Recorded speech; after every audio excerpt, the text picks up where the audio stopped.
જો આ મંદિરથી વ્યક્તિગત જીવનમાં કેવો ફાયદો થાય છે, આપણે સમાજ, પરિવાર અને સમાજની પણ વાત કરશું. શરૂઆત કરીએ વ્યક્તિગતથી. ત્યાં અમારે દિલ્હી અક્ષરધામમાં એક તેજેન્દર સિંહ આવેલા, 2001ની સાલમાં મિસ્ટર ઇન્ડિયા બનેલા. એ અક્ષરધામમાં આવે ને ત્યાં એમને પ્રદર્શન વિભાગમાં શાકાહારી જીવનશૈલીની રીત, શાકાહારી જીવનશૈલીથી લાભ અને શાકાહારી જીવનશૈલી માટે આપણી મહાન ઋષિ પરંપરાએ આપણને શું પ્રેરણા આપી છે એ બધી વાતો સાંભળી. ત્યાંને ત્યાં એમણે પ્રતિજ્ઞા લીધી કે હું સંપૂર્ણ શાકાહારી થઈશ. દિલ્હી, હરિયાણા, પંજાબમાં એમના બધા જીમ ચાલે, જિમ્નેશિયમ. ત્યાં નાની મોટી રીતે 5000 લોકો સંકળાયેલા હતા. એ 5000 લોકોને એમને વ્યક્તિગત જ્યારે જ્યાં ટ્રાવેલ કરીને ભેગા કરે ત્યાં બધાને કહે, બોડી બિલ્ડિંગ માટે પણ જીમમાં બધા જે યુવાનો આવતા હોય એ લોકોને પણ કહે કે તમે શાકાહારી થાઓ. કારણ કે તે દિલ્હી અક્ષરધામમાં મેં પ્રદર્શનમાં મૂક્યું છે કે લોકો સમાજમાં એમ માને છે કે ઈંટને આપણે ઈંડા અને મીટ ખાઈએ તો જ આપણા શરીરમાં તાકાત આવે. ઈંડા અને મીટ ખાઈએ, નોનવેજ ખાઈએ તો તાકાત આવે. ત્યાં મેં મોટો હાથીને ઊભો રાખી દીધો. તમે અહીં હાથી લાવ્યા છો ને, મેં અત્યારે હાથીના દર્શન કરીને આવ્યા ઉત્સવની પ્રતિષ્ઠા નિમિત્તે. દુનિયાનું સૌથી શક્તિશાળી પ્રાણી હાથી છે ને શાકાહારી છે. સિંહ જંગલનો રાજા કહેવાય, પણ 20 સિંહ બેઠા હોય ને અને મોટી ભેંસને મારીને ખાતા હોય, જો એક હાથી દોડે ને એટલે 20 ભાગે. હા, એ તમે બીબીસીની ડોક્યુમેન્ટરીમાં અથવા તો પેલા ડિસ્કવરીની ડોક્યુમેન્ટરીમાં તમે જોયું હશે. દુનિયાનું બીજું શક્તિશાળી પ્રાણી રાઇનો, એ પણ શાકાહારી છે. એટલે કોઈક દોડડાયા તમને કંઈ કહેતા હોય ને કે માંસાહાર કરવો જોઈએ તો શરીરમાં તાકાત આવે, તેને આ વાત કરવાની લે. પણ આટલી શક્તિ છે છતાં હાથી છે એ નમ્ર છે, એ વિવેકી છે, સેવાની ભાવના છે. અને ક્રેનની શરૂઆત થઈ, મોટા મિકેનિઝમ, મોટા બાંધકામ માટેની સાયન્ટિફિક ઇન્વેન્શન થાય પહેલાં તમામ મંદિરોમાં બાંધકામમાં મુખ્ય સેવા હાથીની જ છે. એટલે આટલો શક્તિશાળી છે પણ આટલી સેવા કરી છે એણે. કેમ? શાકાહારી ભોજનમાં સાત્વિકતા, સેવા અને શાકાહારી ભોજનમાં નિર્મળતા એ રહેલી છે. એટલે અમે દિલ્હીમાં અક્ષરધામમાં આખી એક પરિક્રમા હાથીને ડેડિકેટ કરી. તમે જોયો તો જોજો, હાથીએ માણસોની કેવી સેવા કરી છે. અત્યારે એક જ હાથી ગામમાં તમે લાવ્યા છો, અમે ઉભેલો જોયો. હવે વિફરેન અહીંયા દોડે તો આખો કાર્યક્રમ બગાડી કાઢે કે નહીં? અને આપણે અહીંયા 5-7 હજાર માણસ બેઠા છીએ, ભેગા થઈએ તો એને રોકી શકીએ?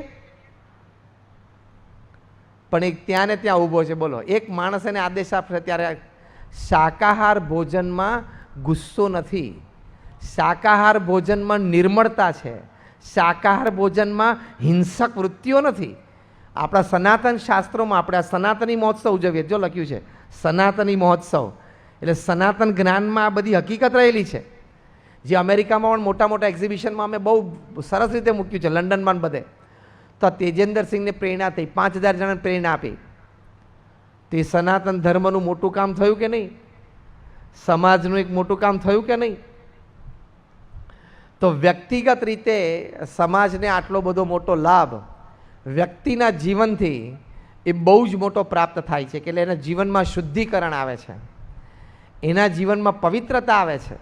કારણ કે મંદિર છે આપણા સનાતન ધર્મના મૂલ્યો આપણને શીખવાડે છે.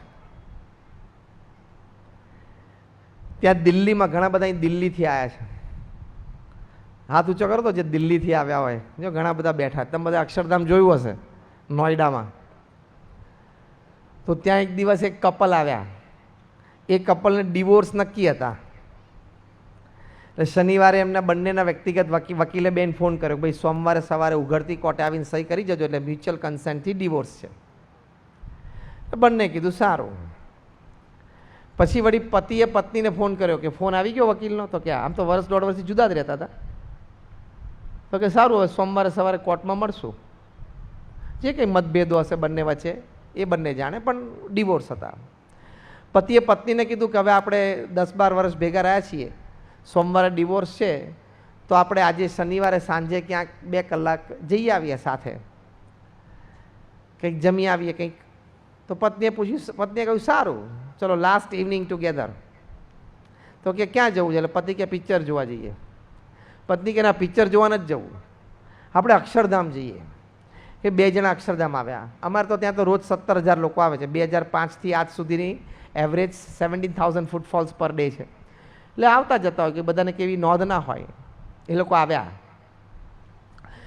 એ લોકોએ ત્યાં પ્રદર્શન વિભાગમાં ભગવાન રામને જે વનવાસનો આદેશ થયો ડાયરામાં આખો જોયો. જો આપણે સનાતની ઉત્સવ ઉજવીએ છીએ, સનાતન ધર્મમાં શક્તિ કેટલી છે. I am talking very practical. હું થિયોરેટિકલ વાત નથી કરતો, કોઈ practical which affects people in day to day life. રોજિંદા જીવનમાં જે અસર કરે છે ને આપણો ધર્મ, આપણા મૂલ્યો, એની વાત છે. કારણ કે કેશ એન્ડ કેરીનો જમાનો છે ને. જમાનો શાનો છે? કેશ એન્ડ કેરી. એટલે અમારે પણ એ કે સ્વામી તમે મોટી વાતો કરો સ્ટેજ ઉપરથી, પણ મારે અત્યારે હમણાં અહીંથી ઊભા થઈને કલાક પછી આ વાતનો લાભ શું? તમે મોક્ષની સ્વર્ગની મોટી મોટી વાતો કરો એ તો છે જ. what this will help me tomorrow morning? હા કે ના? પેલા કપલ તો ત્યાં આવ્યા ને અક્ષરધામ આવ્યું, ત્યાં સ્પોટ એમને જોયો. એમાં માતા સીતાજીએ એવો નિર્ણય લીધો કે મારે મારા પતિ રામ સાથે જવું. એટલે એમને કહેવામાં આવ્યું કે ભાઈ તમને વનવાસનો આદેશ નથી, તમે અહીંયા મહેલમાં રહી શકો છો. ત્યારે માતા સીતાએ કહ્યું કે જો હું તો પતિવ્રતા સ્ત્રી છું, મારા પતિ ભગવાન રામ જો રાજા હોય તો હું રાણી બનીને મહેલમાં, અને એમને વનવાસ હોય તો એમની સેવામાં પરિચર્યામાં હું એમની સાથે, હું એમની અર્ધાંગના છું. આ ભાવના પેલા પતિ પત્નીએ જોઈ. એને બંનેને પોતપોતાની અંતરદ્રષ્ટિ થઈ. બંનેના આંખમાં આંસુ આવી ગયા. એટલે અમારા સ્પોટ ગાઈડે કીધું કે અમે તમને કંઈ મદદ કરી શકીએ, તમે કંઈ? તો કે ના ના, લીવ અસ અલોન. અમે અક્ષરધામમાં પ્રદર્શનની બહાર નીકળીને ત્યાં જઈને બેઠા. 15-20 મિનિટ સુમસામ બાજુમાં. પછી બંનેને વિચાર આવ્યો કે let us give a chance to our marriage. આપણે આપણા મેરેજને એક ચાન્સ આપી જોઈએ, અઠવાડિયું ભેગા રહીએ, જોઈએ. આ 2006ની સાલનો પ્રસંગ છે. આજે 2023માં એક કપલ શાંતિથી સાથે રહે છે. એમને એક સંતાન હતું, પછી બીજું સંતાન પણ થયું, અને today they are A happy family. It is because of સનાતન મંદિર. બાકી 2 દિવસ પછી કોર્ટમાં જઈને સહી કરવાની જ હતી.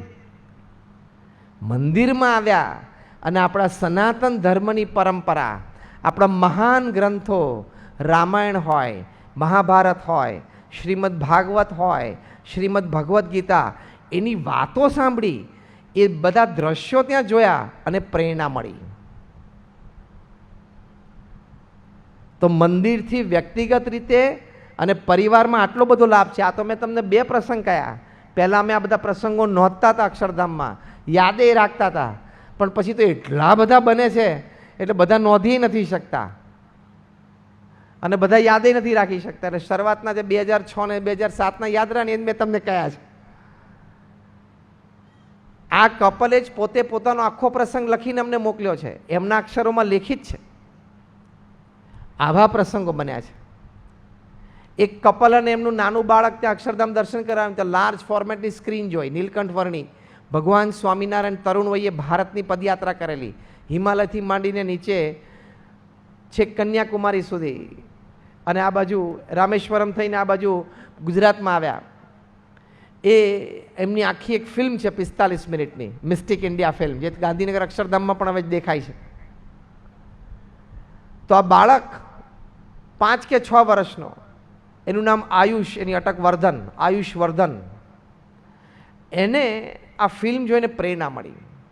એમને એમના પિતાને બહાર આવીને કીધું કે dad, when I grow up, of course I take care of your business, but I have decided to serve my country like Neelkanth. આ કેવડી મોટી વાત થઈ. એક 5 વર્ષના બાળકને મંદિરમાં આવીને એવી ભાવના થઈ કે પપ્પા, હું તમારો ધંધો તો મોટો થઈને સંભાળીશ, પણ આ નીલકંઠે જે ગરીબોની સેવા કરી છે ને, એવી સેવા મારે મોટા થઈને દેશની કરવી છે. આ વિચારની કિંમત કેટલી!